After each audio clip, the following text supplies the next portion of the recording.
Hi எல்லாருக்கும் வணக்கம். இன்றைக்கி பார்த்திங்கன்னா ஒரு மட்டன் கிரேவி தான் செய்ய போகிறேன். இந்த கிரேவி பார்த்திங்கன்னா ஈஸியாக செஞ்சிடலாம். இதை நாங்கள் சாதம், இட்லி, தோசை, சப்பாத்தி இது எல்லாத்துக்குமே வச்சு சாப்பிடுவோம். எல்லாத்துக்குமே நல்லா டேஸ்ட்டாக இருக்கும். மறக்காமல் நீங்களும் ட்ரை பண்ணி பாருங்கள். இப்போ இந்த கிரேவி எப்படி செய்கிறதுன்னு பார்க்கலாம். ஒரு கடாயில் வந்துட்டு மட்டனை நான் போட்டுக்கிறேன்.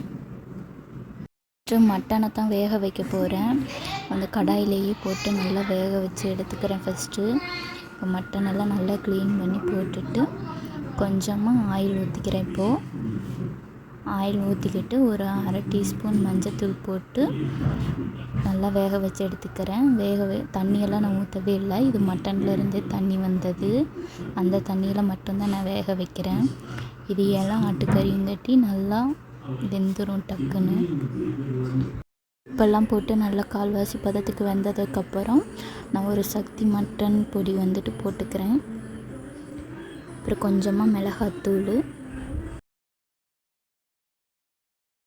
மசாலாவெல்லாம் நான் அதிகமாக சேர்த்தவே இல்லை. நீங்களும் இந்த இது ட்ரை பண்ணி பாருங்கள், அவ்வளோ டேஸ்ட்டாக இருக்கும். இப்போ மிளகுத்தூள் கொஞ்சமாக சேர்த்துக்கிட்டு இதை நல்லா கிளறிக்கிட்டு நான் தண்ணியெல்லாம் ஊற்றவே இல்லை. அதில் இருக்க தண்ணியிலேயே தான் நல்லா சுண்ட வர வரைக்கும் நல்லா வேக விட்டு எடுக்க போகிறேன். அவ்வளோ டேஸ்ட்டாக இருக்கும். மறக்காமல் நீங்களும் ட்ரை பண்ணி பாருங்கள், ஈஸியாக செஞ்சிடலாம்.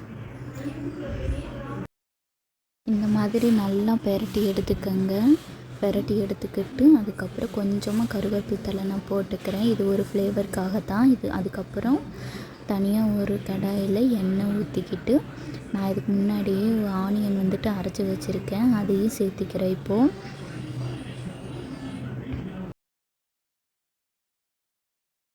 வெங்காயம் வதங்கிறது கவனிக்காதனால அது கொஞ்சம் கருகின மாதிரி ஆயிடுச்சு. அதனால் நான் அதை எடுத்து மட்டன் கூடயே சேர்த்திக்கிறேன்.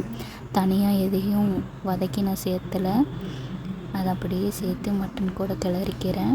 பச்சை வாசனையெல்லாம் எடுக்காது, இதுவும் நல்லாயிருக்கும். கொஞ்சமாக இஞ்சி பூண்டு பேஸ்ட்டும் இது கூடயே நான் சேர்த்துக்கிட்டு நல்லா கிளற விட்டுக்கிறேன். அப்புறம் ஒரு மிக்ஸி ஜாரில் கொஞ்சமாக தேங்காய், தக்காளி, பட்டை, கிராம்பு, பெருஞ்சீரகம் இதெல்லாம் போட்டு நல்லா பேஸ்ட்டாக தண்ணி ஊற்றி அரைச்சி எடுத்துக்கிறேன்.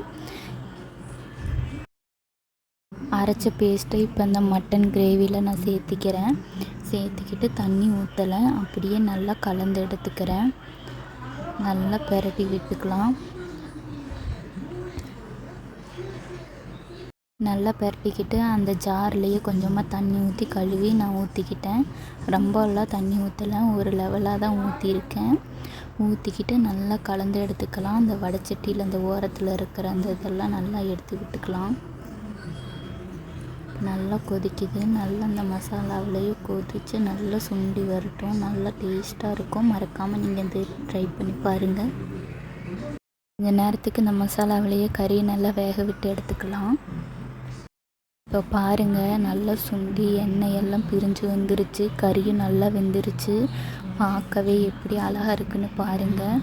மறக்காமல் இந்த கிரேவியை ட்ரை பண்ணி பாருங்கள், அவ்வளோ டேஸ்ட்டாக இருக்கும். இந்த வீடியோ உங்களுக்கு பிடிச்சிருந்துச்சுன்னா மறக்காமல் லைக் பண்ணிக்கோங்க.